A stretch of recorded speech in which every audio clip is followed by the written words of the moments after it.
when I started my personal growth and development journey and really taking ownership of my life, because there's a difference between being a control freak and wanting to manage all of life's variables to the maximum, and just simply taking ownership of your existence. Yeah.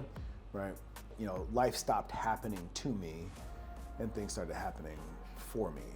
Okay. And things that had happened prior to this awakening, they had happened because of me. Right? Those are three totally different perspectives on how we experience our external world.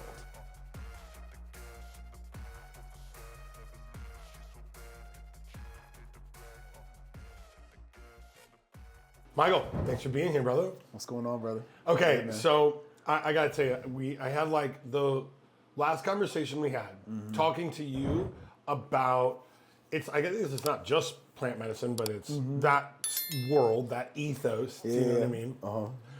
You are probably that I personally know the single most knowledgeable person about that stuff. Oh shit! Okay. I mean, you got it. You've done it. You kind of know about it. You have first world experience with it. That's about where it stops. To be fair. Just so you know. Yeah, just so you know. But I think that first world experience is what a lot of people are like interested in. Yeah. Do you know what I mean? Sure. So this whole thing that I do is really about mental health and then mental performance. Okay. Right? Kind of difference between the two. And so I do view psychedelics, plant-based medicine, I'm sure there's a ton of other words in that, Yeah. that ethos, that I want to get in specific and like talk about what was the before and what was the after. Yeah. Do you know what I mean? What was the outcome from it? Because I'm always interested. So like one of the things, just to give an analogy, I have always had Tourette's.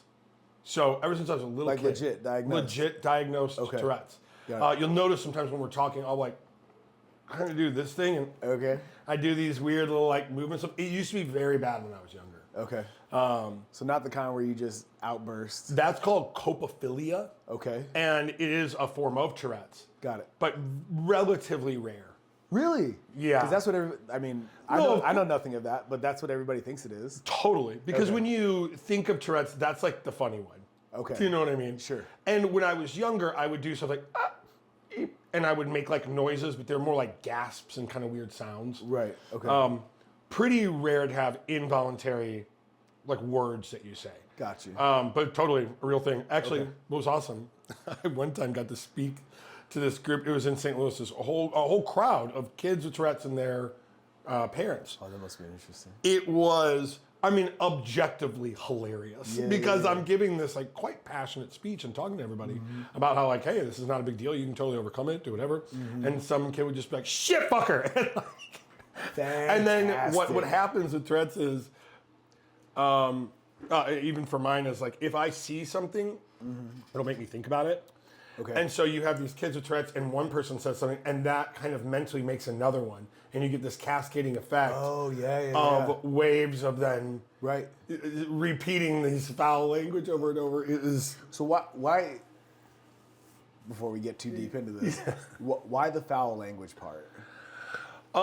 So do you know there's a lot of ideas about it. And what's funny is Tourette's is one of those things like there's no medication for it. Right. There's no thing to do. It's like we're not really aware very well of like how it works. Sure. But if you are familiar with I can't remember the exact term right now, but there is a thing that we call like when you see a baby and you call it cute aggression. Where like you see a baby and you just kind of want to like squeeze it because it's so cute. Yeah, okay, sure, right? sure. Yep. And I'm trying to think of the name of it, but it's like, I remember specifically one time I was skiing and there's like this sharp drop off cliff and they're like, hey, don't go over there because if you fall off that, you're going to die. Right. Your immediate thought in your mind is like, I wonder what that'd be like if I fell off. Your mind just does it without you thinking about it. Right. Completely involuntary. Oh, Call of the Void. That's Okay. what it's called. Call of the Void has a name, and this isn't people who don't have Tourette's. Yeah. It's like if you're on a tall building, you kind of like, Want to see what's over there. and you also get a feeling almost a little bit to jump. Right. You wouldn't do it, but it's like Yeah. it's in there. Sure. They believe that those things are related.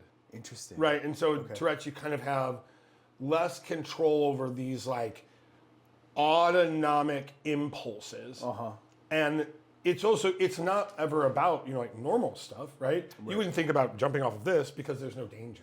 Right. But when you are on top of the Empire State Building, you're like, oh, I wonder if I...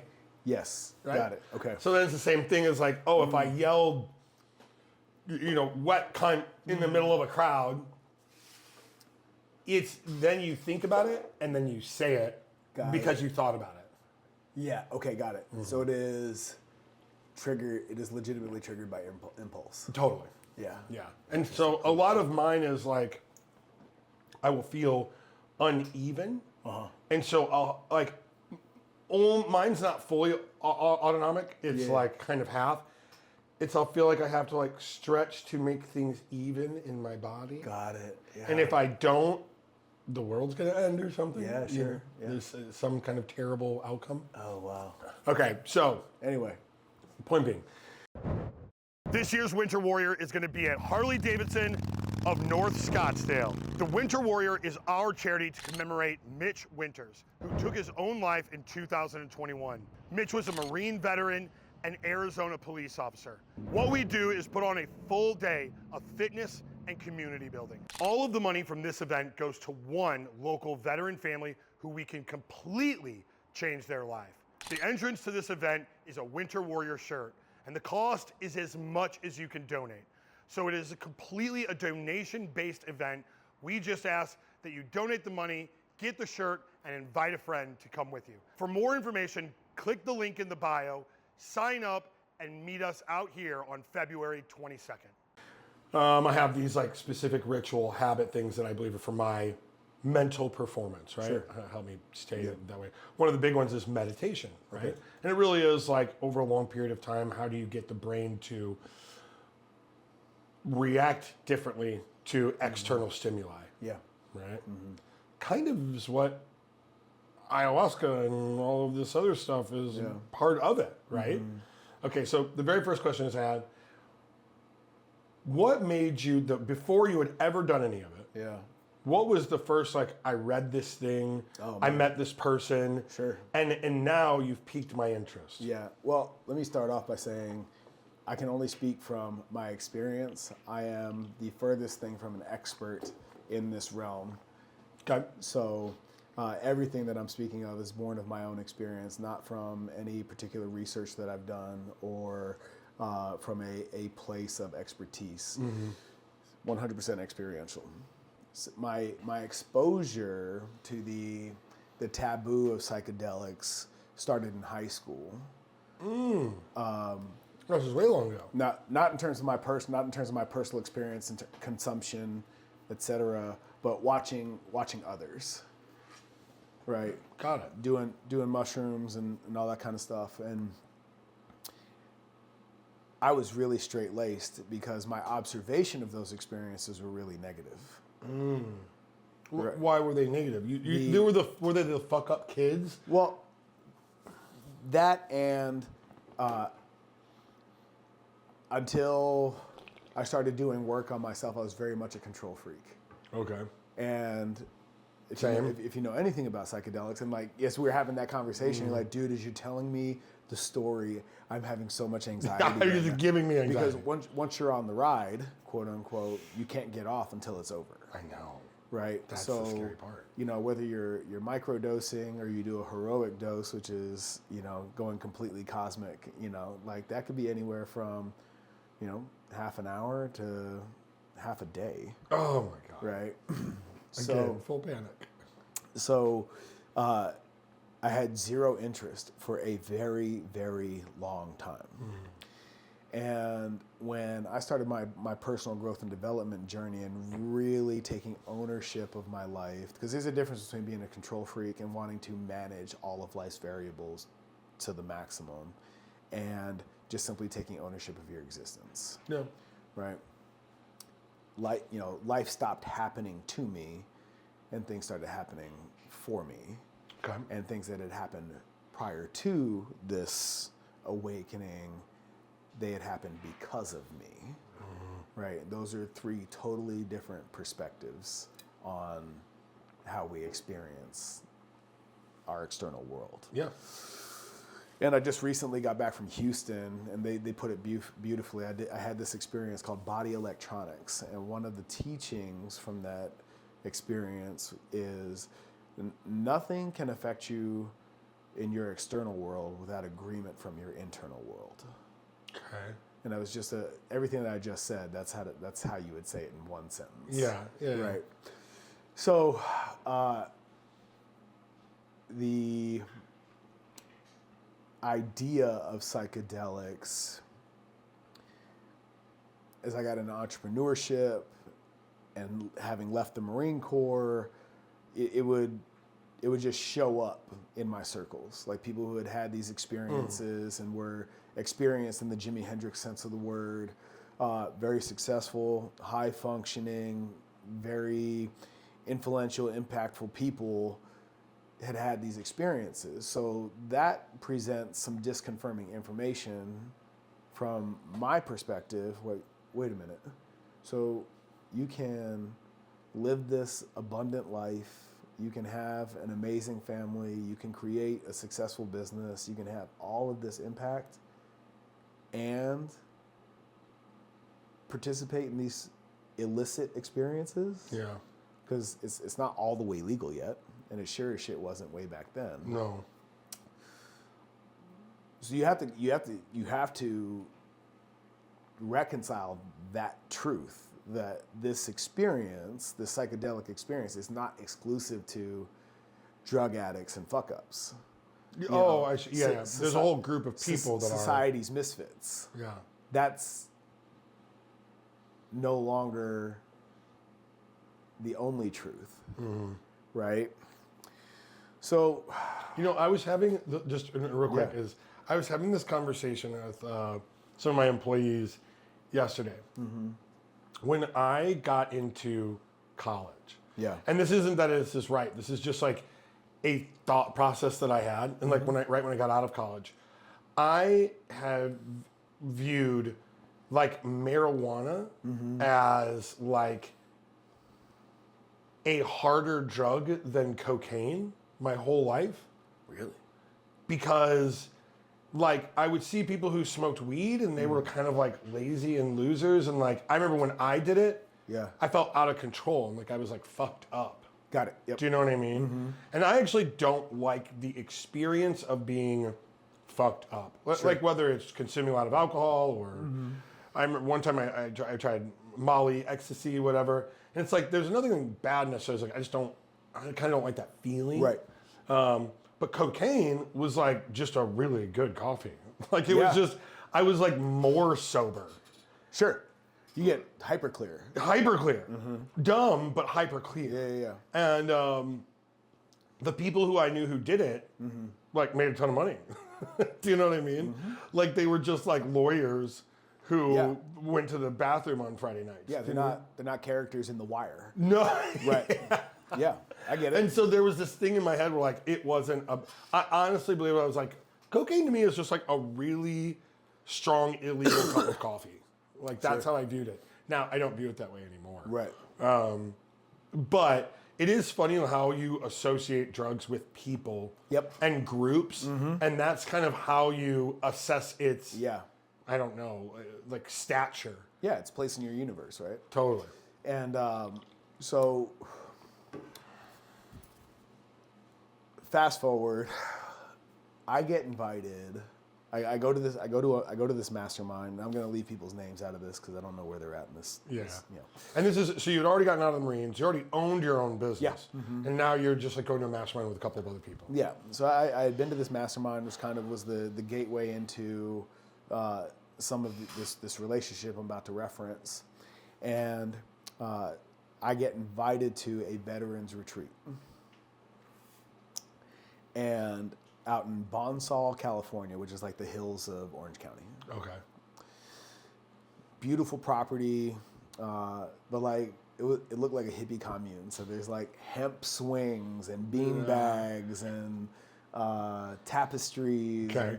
And, just the vibe is exactly what you think exactly, it's going to be. yes, from a TV show. Sound bowls and the whole nine.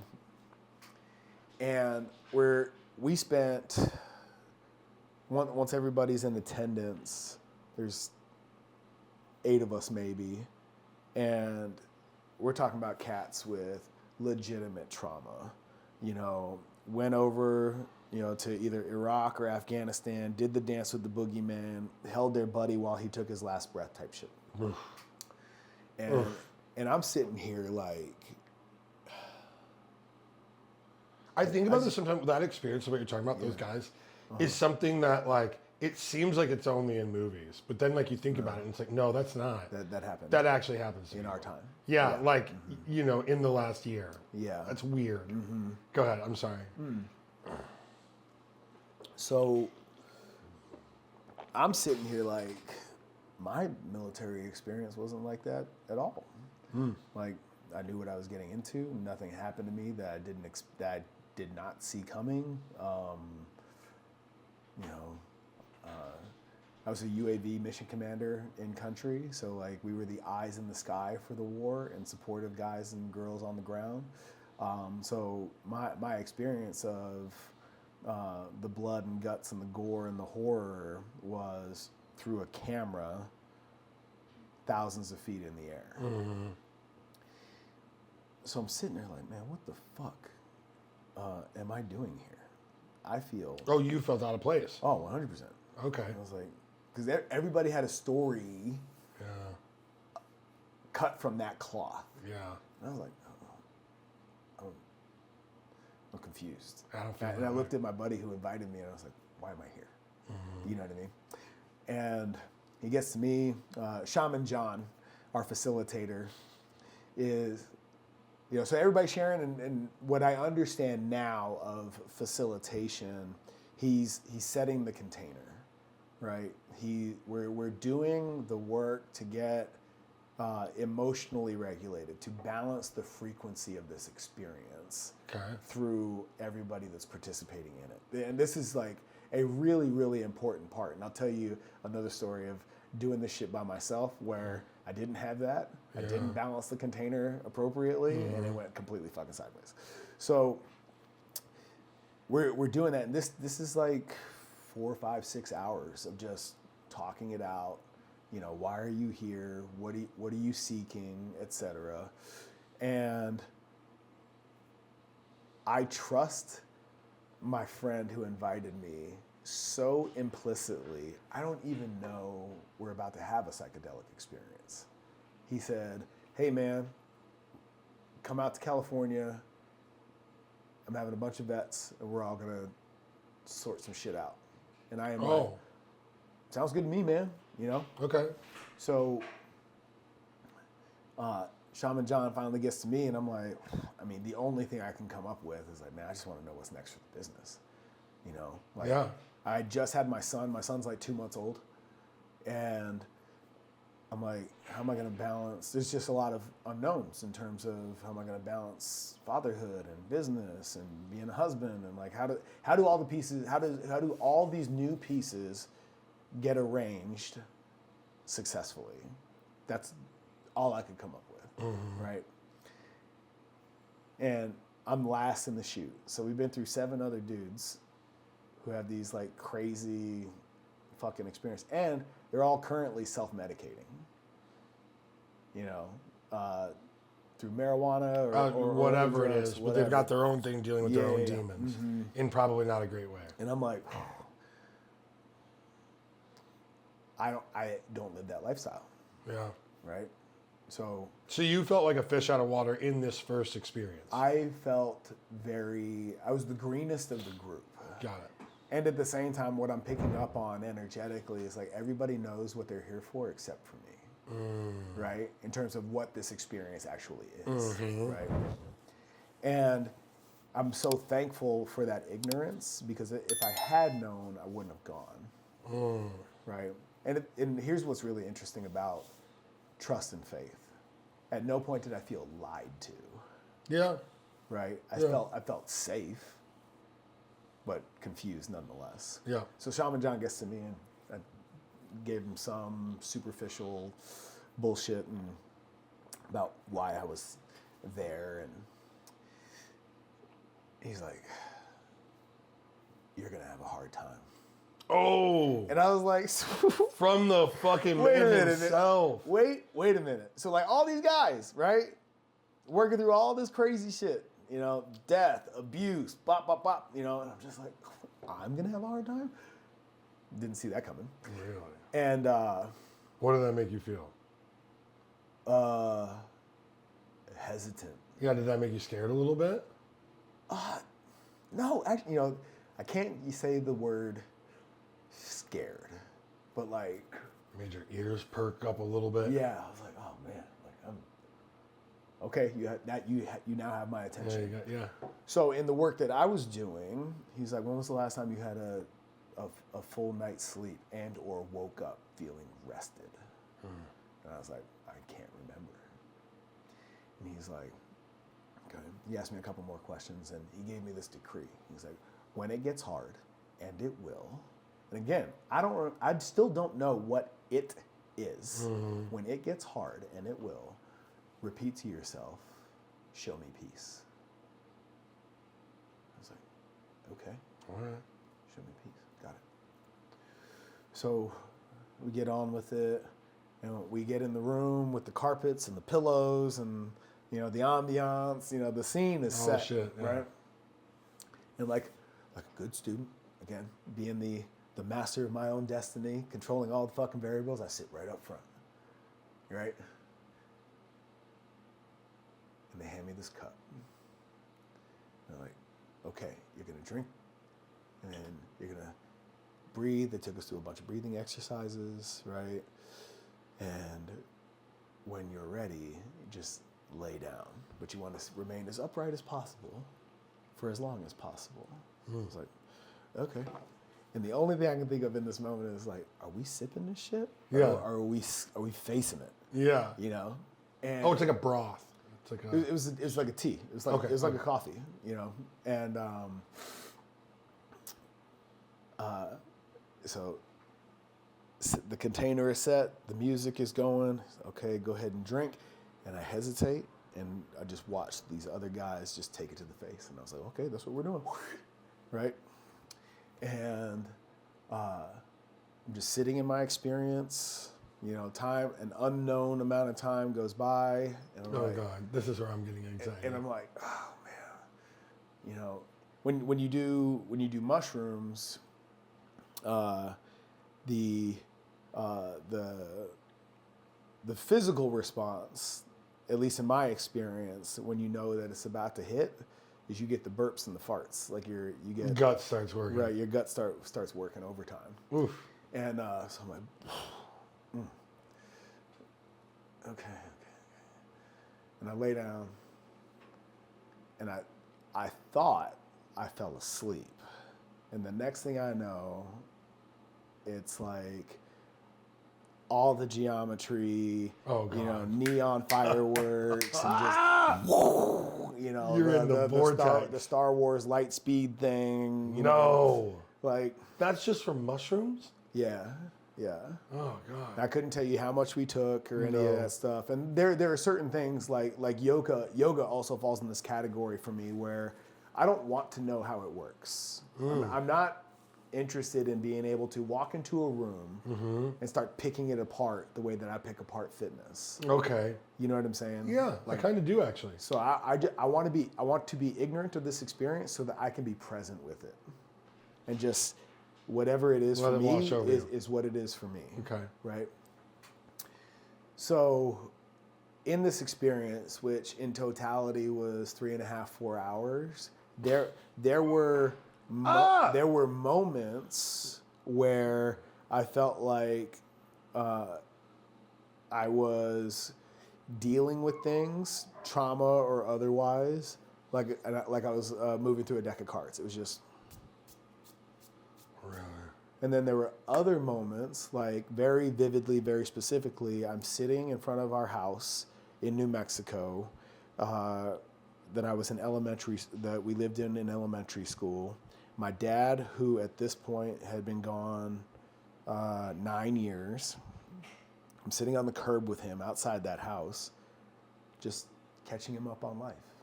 And it was fucking beautiful. Yeah. Right? And So, and that felt like hours inside of this 4 hour period. Like time Yeah, the That- weird stuff. it doesn't exist, So I got to spend that time with my old man inside this experience for what felt like a really, really long time. And then poof, gone. And then we're on the ride, and as I'm having these experiences and it's getting challenging or whatever, I'm like, and when it's hard, I can't give you a very accurate description of what I'm experiencing, but it's not like a horror movie. You know what I mean? Like, it's not that kind of crazy. Okay. You know what I mean? And still, in those instances, I'm like chanting, "Show me peace, show me peace, show me peace." And But you're in the dream. You're not like in your physical body, or what is this? it's interesting because it's like you're in two places at the same time, simultaneously. Okay. Like, I know, like, my physical body has not left the planet Earth, Yeah. and at the same time, I'm not here. Yeah. Right? Really, it's really, really interesting, and everything's happening so vividly, right?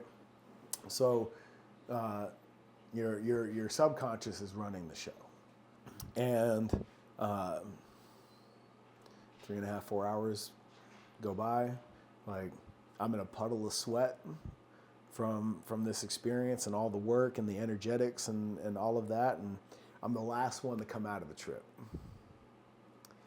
And I sit up, no hangover, no purge, nothing like that. Really? I meet everybody in the kitchen, and we just start downloading the experience, much like I just did with you. Like, what showed up for you, So you're in the group beforehand talking about what the trauma is, and then you also get decompression time afterwards. Oh, yeah. So this is a 12-hour long experience. It was 2 days. Oh. Yeah. Okay. We had one psychedelic experience, a lot of pre-work and facilitation on the front end. We had our experience that night, and then an integration period the next morning, and then we all went our separate ways. So you have the experience, and then you're talking, you're downloading with the rest of everybody else. Do you feel physically different? Do you feel mentally different? Is there some kind of No, it's so funny because, like, those for the experiences I've had, and any other personal growth experience, whether it's a week-long retreat or whatever, the change is so subtle. Like, me personally, I've never walked out of any of those experiences and, like, life changed the next day. Yeah. You know what I mean? But you walk different, your energy is different, your perspective is different. Like in this body electronics experience, I describe it as my aperture expanded. I can see more. I'm aware of more. I speak different. I'm not triggered the same way as I used to be because I'm now conscious of the triggers that used to be. Yeah. Right. So, to your point, having gone through these experiences, I'm now hyper aware of Mycal, and I can manage Mycal so much better in my experience. Yeah. So there are very few things, if any, that James could say That would really get you. that would take me off center. Yeah. And if you did, if I allowed that to happen, if I agreed with it to allow it to happen, I wouldn't be off center as long as I used to be. Yeah. Right. Pretty quick to get back to. Yeah. So but you have this, obviously you have the experience, right? This is your first one. Mm-hmm. Something somewhere along the path, you thought, that was such a good experience, I want to do it again. No. Really? No. For me, these experiences are like tattoos. I don't want to get a new tattoo every fucking day.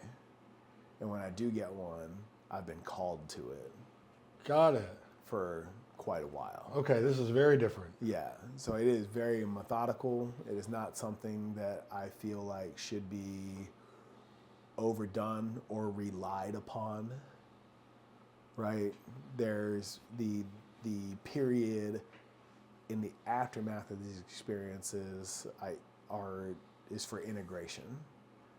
And per experience, so that was, we're about to be in 2025, that was in 2016. 9 years later, I'm still integrating that first one and coming back to that experience and, okay, how does that apply here today?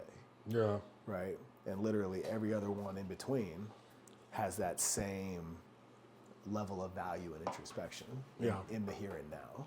So, okay, I had my only mushroom experience. I had a buddy who turned 35. He was like, I want to try mushrooms. Okay. I'll go try it with you. Obviously, this is not what you guys said. Yours was methodical. Yes. Yeah. We thought about what was going on. This was like we went out to Joshua Tree. It was me and 3 dudes, and we I've heard great things about ate doing mushrooms in Joshua. mushrooms and walked along Joshua Tree. There's a whole episode on Entourage about that. Yes, a bunch of people have steered me towards this. Okay. But my experience was so negative. Really? So incredibly negative. Okay. That I couldn't fathom how anybody would have that experience and go, I'm gonna do that again. What happened? I think the first part is like I didn't know what was, how much to eat or whatever. So I don't even know how much I really took. Okay. But took it.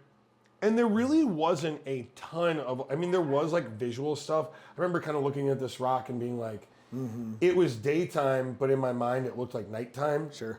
That was kind of like a recurring thing. And it felt like the sun and the moon were going back and forth. Oh, yeah. Like it had been a couple days. Sure. But the real experience was like, and not in a joking metaphorical way, what it actually felt like was I was standing there. It was kind of disoriented feeling or whatever. And then there would be this black, and I mean black cloud coming from behind me. Oh, shit.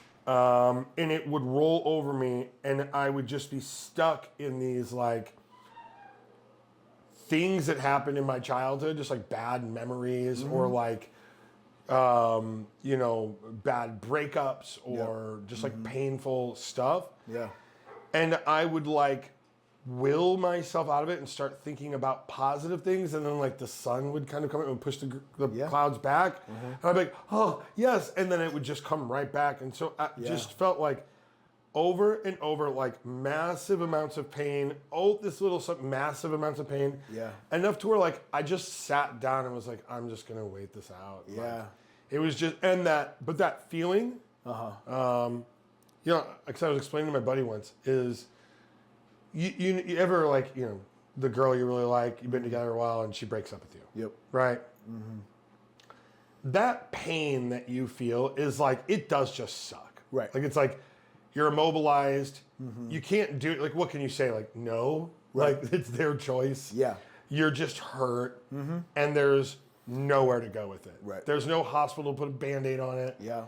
And so that is what it just felt like for fucking hours. Yeah. Yeah. And not like sitting in it. It was like it happening over and over again. Yeah. This black cloud.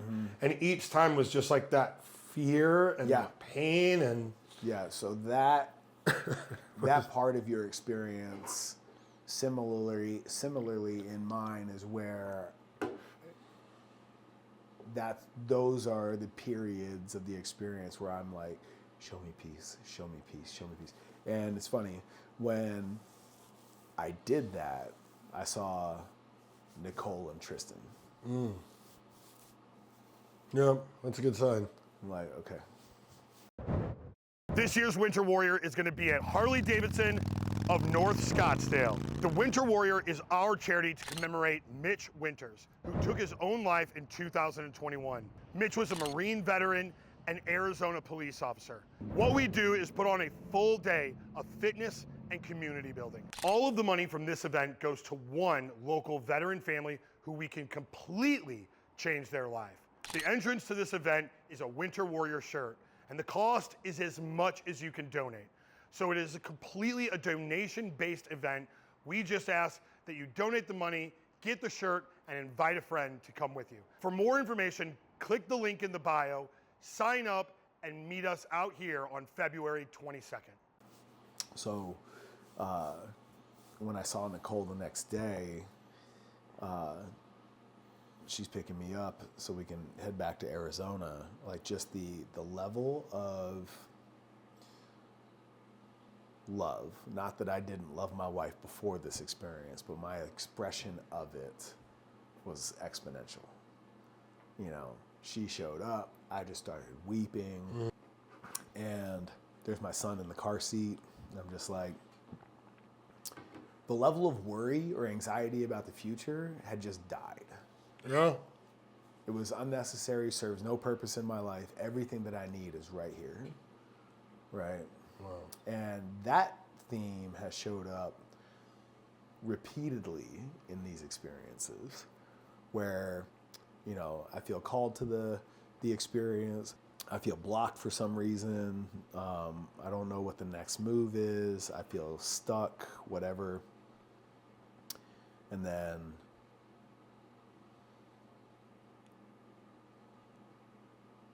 when it's all said and done, what's actually important, where my focus and my energy, my attention should be, is on my family. Almost every single time. Well, A, that's probably a pretty healthy thing. 100%. That's probably fucking awesome to have that. You know, it would suck if it was like, she's not the one, bro. You know what I mean? Like, I would hate It to was get something I would hate to get that signal from the cosmos. that would not you know be what I mean? good. So let me give you, because there's just one last big question. So that was a mushroom experience. Have you had an acid experience? I have not. But you have had a ayahuasca experience? No, I've had 5-MeO DMT. That's frog poison. Yeah, Bufo. Is that really, Yeah, that's BUFO. It's short for whatever the chemical name is. whatever the long name. Yeah. But that's the stuff that's on the back of It's a certain word- it's a word- toads or whatever. Yeah, yeah. Okay. That was different from mushrooms in what way? So, again, I'm not a fucking expert. I am blissfully ignorant of all the inner workings of this stuff. But the level of introspection that it forces you into, right? And when you describe experiences like yours, from what I understand of my own experience and what my guides and facilitators have explained to me, that is prolonged when you resist. I don't want to be in this pain anymore. I don't want to peek behind that curtain. No. Fuck all of this. I want this to be over. That pain, that discomfort, that angst, that sadness seems like it lasts longer when you resist it. Absolutely. As opposed to, and I suppose that's in our conscious existence as well. That's also true. 'Cause you're just giving it power. Yeah. Right. As opposed to Self-medicating and everything is like. Well, as opposed to giving yourself permission to just deal with it, allow it to be what it is, and then moving through it, right? So in the instance of a breakup, you know, the stoic would say, I have no control over that. I hope you have a happy life. No wrong has actually been done to me. I'm moving on, right?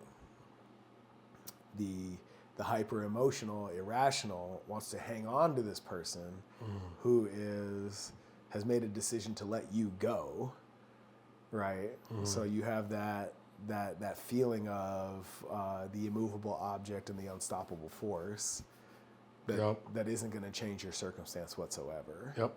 You know, and the healthiest practice would be to just be with that pain, allow yourself the freedom to feel what you feel, absent of any logic as to why you feel it, and then be done with it. Yeah. Right? And, you know, context is everything. That could be a couple of hours. That could be a couple of days. It's funny that you say that logic. But taking ownership of that feeling and just saying, this is this is what I'm feeling right here, right now, in this moment, and allowing yourself to move through it, right? It condenses the period of pain, as opposed to stringing it out because you keep avoiding it, or we celebrate these things because they're masked in healthy or desired outcomes. Like we dive into fitness, right? Or we become hyper promiscuous, or we try to find the bottom of a bottle, Something to get away from it. Yeah. something, or we get hyper productive in work, and we celebrate some of these things because they have positive outcomes, and still you haven't dealt with the actual negative experience that you've been avoiding. Yeah. Right? So what happens in these psychedelic experiences, you can't run from it. And because you can't run from it, if you are resistant to dealing with it, it swells and and it magnifies, right? So you'll hear people that are far more experienced than I speak of these experiences, and they'll use this word surrender surrender to the experience. You hear that a lot. Just allow, right? And it's a really, really humbling experience because your ego has nothing to do. And in our conscious existence, the part of the ego's role is to keep you safe,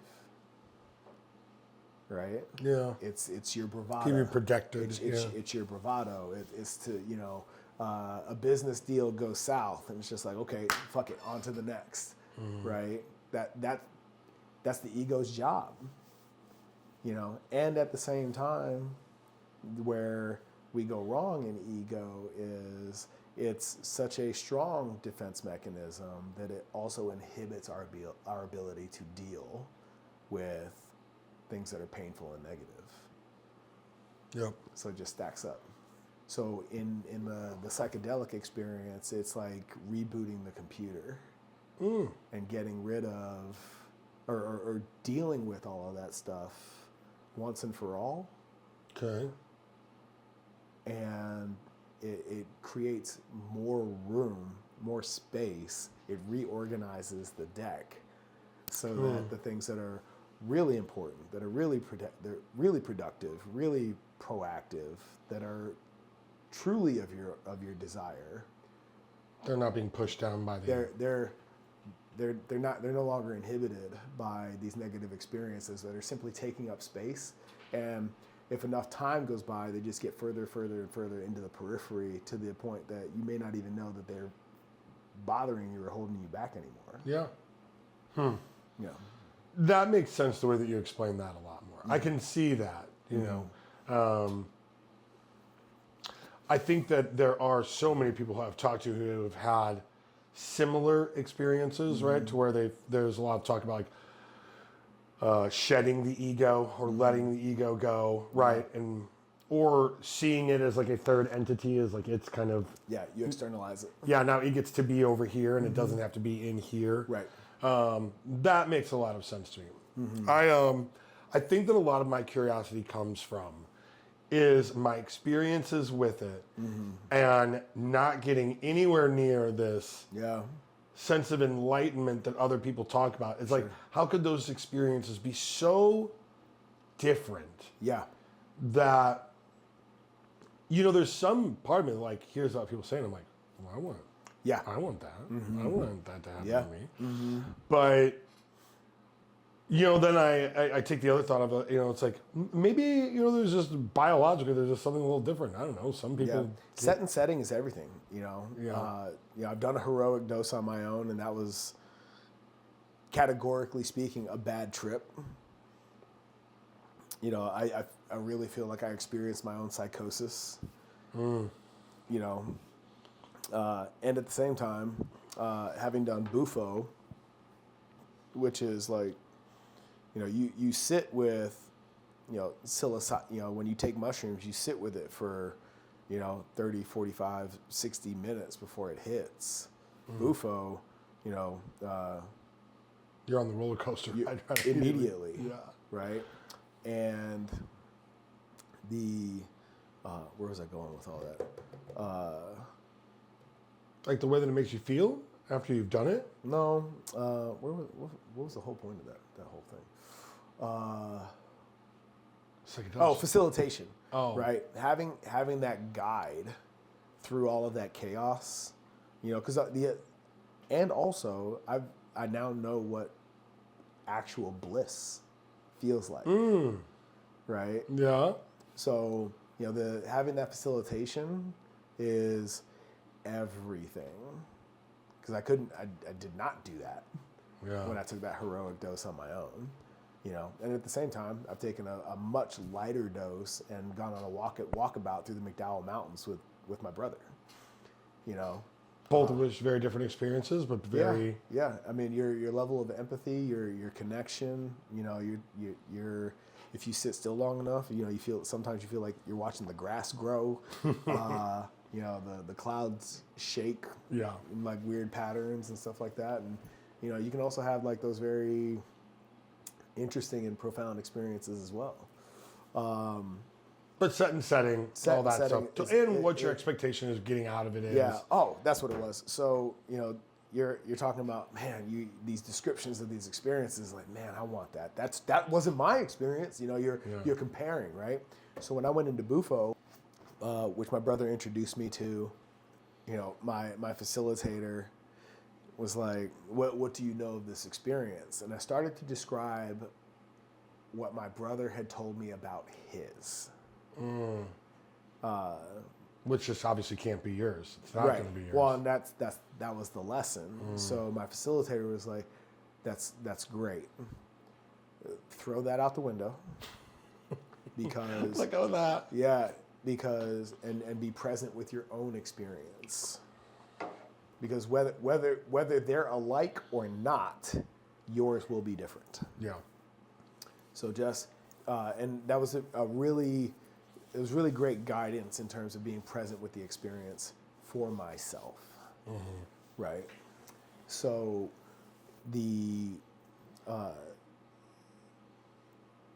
in my personal opinion, having a trusted guide who's able to balance frequency and do all the things to stack the deck in your favor for whatever the work is paramount to the experience. Yeah. Yeah. Absolutely. Dude, I appreciate you coming here and explaining all this. Dude, yeah, 100%. That was awesome. Yeah. That was like exactly what I wanted it to be. I wanted it to just have that like real firsthand experience of what it is. Yeah. Okay, so you do a lot of stuff. What I would love for you to do is, if you want to actually get right at this camera, tell them where they can find you, your name, what's the place to come and get you. Yeah. Mycal Anders, you can find me on Instagram at Coach Derz, DERZ. Next Level Performance Consulting is headquartered here in Scottsdale, Arizona. So you can find us at nextlevelpfc.com. And we build the fittest leaders. So our mission is to help our clients prioritize themselves, their health, their wellness by decreasing stress and putting alignment behind their habits and behaviors. Cool. Check us out. Awesome. Okay, guys, that was the podcast for today. I appreciate you guys watching. If you like this, you got something out of it, share it with a buddy. Let them have it. Thank you. We'll catch you next time. Cool. Dude.